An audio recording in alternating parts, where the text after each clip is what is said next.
أعوذ بالله من الشيطان الرجيم. بسم الله الرحمن الرحيم. وآية لهم الأرض الميتة أحييناها وأخرجنا منها حبا فمنه يأكلون وجعلنا فيها جنات من نخيل وأعناب وفجرنا فيها من العيون ليأكلوا من ثمره وما عملته أيديهم أفلا يشكرون.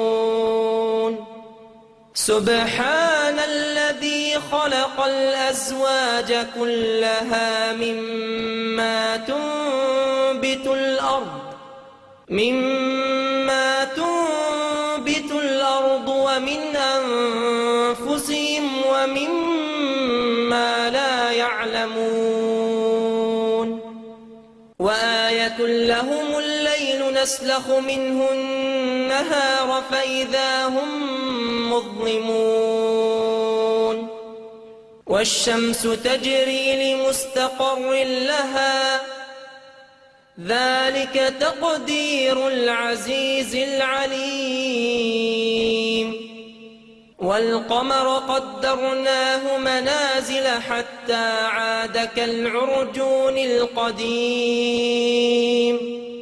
لا الشمس ينبغي لها أن تدرك القمر ولا الليل سابق النهار وكل في فلك يسبحون. I want to remind you or tell you that this revelation, the Quran, was revealed 1424 years ago to an illiterate, that means a man who had no schooling, a man born in the desert, an Arab, chosen by Almighty God to receive a revelation, a man like Jesus, a man like John the Baptist, a man like Zechariah, a man like Isaac, a man like Ismail, a man like Moses, a man like Abraham, a man like Noah, a man like Adam, alayhi salam, peace and blessing be upon him, a man, a messenger, and a prophet. Now this Quran that he recited is recited by 1.4 billion people in the world and memorized from cover to cover, 6,626 verses, by literally millions of Muslims. Not a few, but millions. And it is the ambition of every Muslim to have a son or a daughter in their life that memorizes this entire book. So it's not a phenomenon, except that this book was memorized and preserved in the life of the one that received it from God. And in his lifetime, it was memorized and it was retained and never changed and intact until now. Look what it says. I gave you some statistics, and the basis of it was from the Quran. The Quran says, and a sign for them is the dead earth. It is brought back to life, and then from it springs fruits and grains of all kinds which they eat.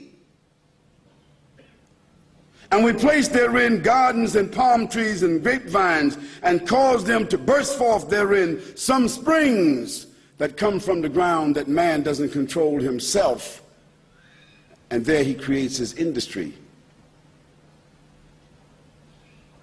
that they may eat of the fruit created by God, and their hands have not produced it at all. So will they be grateful? Exalted is he who created all life in pairs. So the Quran establishes that everything in life has been created in pairs, whether plants, whether animals, whether insects, whether fish or bacteria. Has science ratified that everything in life has been created in pairs? Yes. The Quran said that 1,424 years ago. And of course the Prophet Muhammad, peace and blessing be upon him, he wasn't a botanist. He wasn't a geologist. He didn't have a microscope. He had no way of knowing that. The only way a human being 1,424 years could know that is through the help and inspiration of the one who is the creator from the beginning. Because that fact that everything has been created in pairs was only discovered 78 years ago, scientifically. And a sign for them is the night that we extract from the light of the day. Now this is the phenomena itself that we have now discovered from going outer space. Dear brothers and sisters, all of this is to establish in your minds, all of this dialogue, all of this evidence, all of this proof is to clearly establish in everybody's mind here that you and I, nor all of us together, nor all the human beings in other places throughout the earth, none of us individually, endowed or unendowed, intelligent or unintelligent, educated or otherwise, rich or poor, black or white, male or female, none of us are benefactors.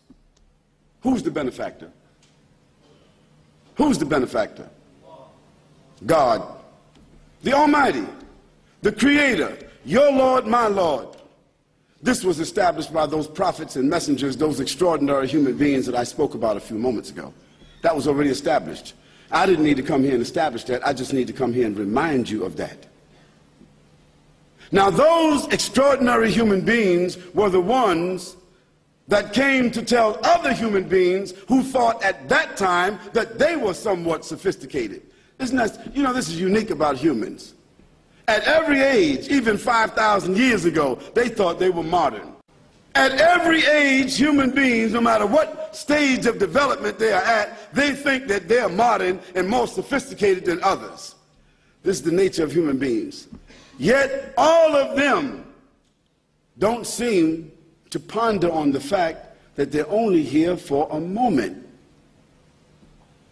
And some of them, during the moment that they're here, they become so arrogant.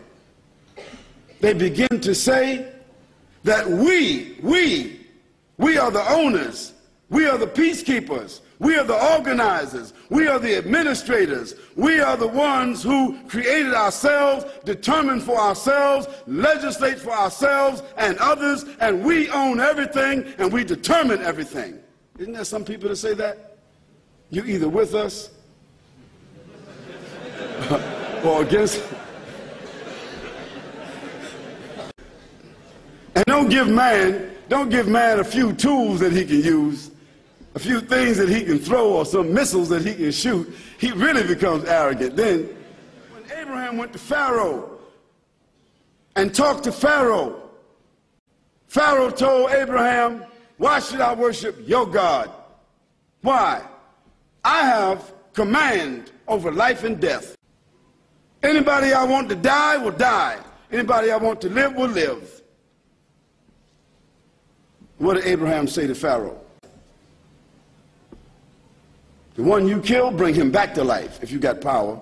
And if you got some power, when the sun sets in the west, you cause it to rise and make it set in the east. Was Pharaoh able to do that? He wasn't able to do that then, and the pharaohs today can't do it today.